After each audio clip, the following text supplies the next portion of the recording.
morning, everyone. Good morning. It's a pleasure for me to be here this morning to talk about something that I am really passionate about, harnessing science and technology advancement for Africa's development. This is a very huge topic. I'm barely going to scratch the surface, but I'm mainly going to be sharing with you my experiences. Yeah, so I've broken this up into three main themes. Locally relevant research plays a role in transforming society. I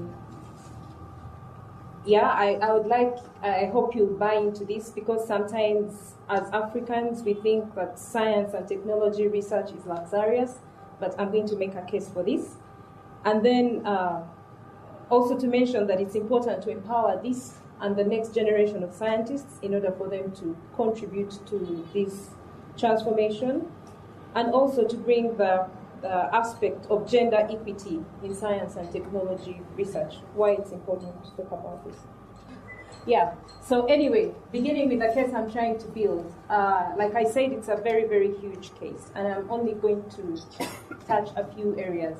And in showing the relevance of science research in transforming society, I picked three categories of fields that I believe we can all identify with, starting with the internet. Not so many years ago, a few decades ago, the 6 immunizable diseases were killer diseases. But because of vaccinations, that is all part of the history. But the vaccines didn't just drop from heaven. Somebody took time to research into this, and now we have the vaccines. Same thing with medicines, including antibiotics.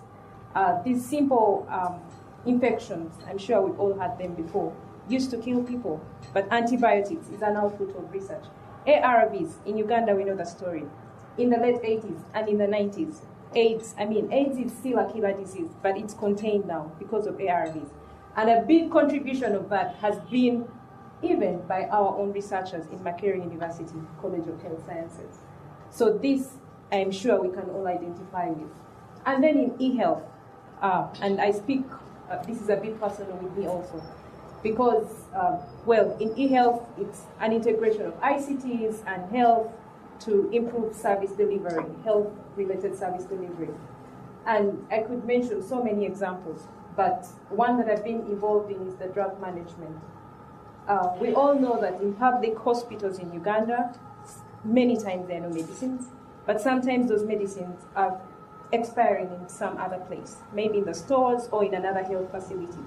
But with simple sharing of information, and this is a tool that we are beginning to investigate, it's possible to share this information such that the drugs come from where they are in abundance to where they are not, so that people can access them. And the next example in e-health, I picked an example from some of my colleagues, John Quinn and his group, AI Development Group in Makerere, that I have developed an automated malaria diagnostic tool. You can see the image over there.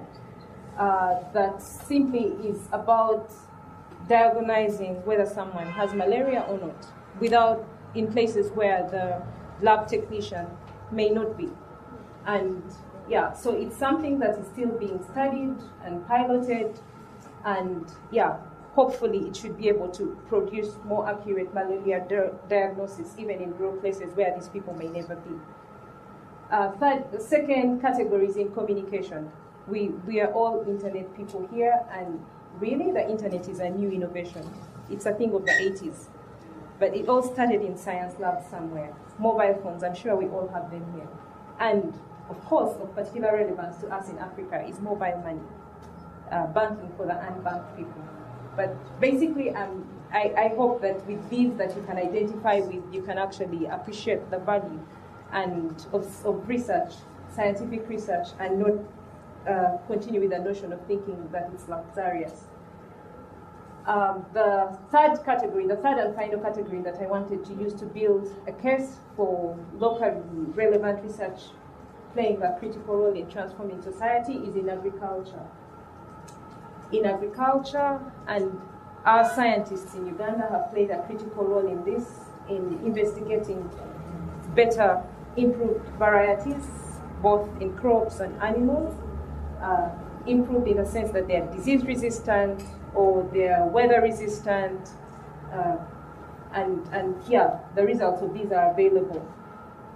And then the second one, still in agriculture, that I wanted to mention, and for this I am actually part of a team that is doing some work, reliable research, weather forecasts, and specifically for improving our farming activities. So people here, people in the city, weather is not a critical thing. You just carry an umbrella, and wherever you go, if it rains, you use it. If it doesn't rain, you have it anyway. But for people in the rural areas, and for a country like Uganda, this is important because more than 80% depend on this. 80% are farmers. The weather conditions are becoming more and more unpredictable. It's December, but it's still raining. December used to be a dry month. It's March. It's supposed to be raining, but it's completely dry. Yeah? You can imagine how this can be very disturbing. Should the farmer plant? Should they wait? How long should they wait? What should they plan to plant? These things used to be predictable, but I guess it's a result of global warming that has made the weather so much more unpredictable. And yet, the weather forecasting hasn't changed much, at least in terms of the infrastructure in the country. So what are we trying to do in relation to this that we hope will have an impact on society? So we are doing investigation into cheaper sensors. Weather forecasting instrumentation is very expensive, especially for a country like Uganda. But with a bit of investigation into cheaper sensors, we know that this is possible. We have small models that we are trying out with. Also, information, data is available. Satellite data is available. Just that somebody has got to know how to play around with it to understand what it means in terms of weather.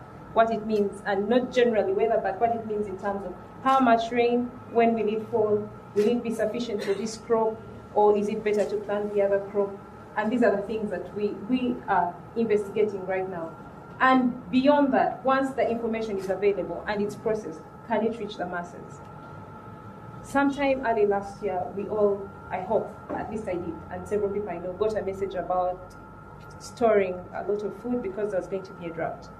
But it came when it was too late to do anything. Well, thankfully, the drought didn't come, so it was an inaccurate message. But is it possible to improve the accuracy of such information and to get it to the right people in the right time? These are things that somebody has got to think about somewhere in a laboratory somewhere. So, and the second thing, the other thing in relation to locally relevant research is that many times as African nationals, governments, whatever institutions, we have the notion of just copying and paste research done elsewhere and applying in our countries. But it can never really totally fit. Only an African can tell the African story best. There are certain gaps that will remain for research results obtained from elsewhere and just dumped here. So it's very critical that local research is done, and is done very well. Key challenge of all this is funding. I mean, I cannot overemphasize that. That's really the key challenge.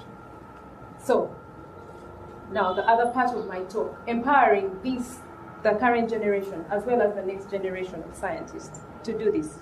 I hope you buy in that it's important that we do research in our country, in our continent. These are my thoughts. Charity begins at home is a proverb that we probably all identify with, and I believe this also applies in the context of scientific advancement. It all begins at an early age, the dreams we have. Can we really engage our children's curiosity, or do we dampen it? I am blessed to have 2 little boys, a 4-year-old and a 2-year-old, but children ask so many questions. But depending on the responses we give, we might either kill their curiosity or help to nurture it. Second thing, the kind of things we engage them in, the toys that we give them, the programs that we let them watch. Do they promote learning, or do they just quieten them? These are for all of us to do. This is not the government, this is for you with your children. It really begins at that level. The image I showed there is an image of homemade rockets. And some of you might say, what have we got to do with rockets? Rockets are very expensive. Thing is that if we can promote curiosity in the young minds, then everything is possible, because they believe everything is possible. So if a child watches a rocket and say, I want to make a rocket, is it possible for us as parents to enable them make a small rocket or a small kite? I have made a kite recently, and I realized it wasn't flying, and then I had to research a bit more in the materials. But basically, these are small things that sometimes we don't take time to think about, but they help a lot in nurturing the young minds. Then at the school level, children learn a lot from the schools, starting from kindergarten all the way through high school. But the amount of learning that will contribute to their becoming scientists or contribute to their becoming innovators is hinged on how well the teachers are trained and how motivated the teachers are. I had an uncomfortable situation a few months ago in the last school holiday. I bumped into a hawker who was selling padlocks. And after a fairly long conversation, I found out that he was a school teacher. It was holidays and he needed to make an extra buck, so he became a hawker. And the reason I found out is because I found it uncomfortable to say no, completely say no, to the padlocks, but I mentioned to him I would buy maybe a week later, so I asked him to tell me where I would find him. And he told me he was going to resign this job of hawking in a week and go back to teaching. So I left that conversation with a lot on my mind. If this was a teacher of my child, what were they going to teach after hawking for a 4 weeks holiday? Yeah, so teachers' motivation and teachers' training is something that we all need to think about. And then the materials that the teachers have, that they use to teach our children. If there is no specimen, no supplies in the laboratory, all this scientific teaching just remains theoretical, and it doesn't impact much as it remains theoretical. And then at the universities and college level, the 2 points at the school level also applies at the universities. Possibly some of you have heard about Maslow's theories on the hierarchy of needs. If the needs, the physiological needs of people are not met, they'll never be concerned with higher needs. And of course, safety, food, sleep are some of those. So at the schools and at the universities, it's important that these people are motivated and are facilitated to do their work. But in addition, at the university level, newer methods of teaching need to be done. And I put PBL there to stand for problem-based learning. As problem-based learning is a process of engaging the students to learn by doing. And someone who learns by doing will never forget that, and they'll apply it. But of course, it's very engaging. So it can only be done by a highly motivated lecturer. Yeah, so that's why I say all these points are related together. And the final point, at the government level, science and technology, research, budgeting is very important, because that's what promotes the research in the priorities of that country. Most of the research that I mentioned about that's being undertaken in our universities is externally funded, and the priorities are different, right? So the output is relevant for the funder, and sometimes many times it's not relevant for us. Science and technology funding should be a responsibility of our governments, African governments. I'm aware that the African Union passed a resolution of governments funding up to 1% of their GDP for research. Unfortunately, this is not the case in most of our governments. Can we encourage them to take care of something like this so that we would have output, research output from our top researchers, by the way, who are really world-class researchers? With this kind of funding, they'll be able to do research that is relevant for us and not what is relevant for the funders.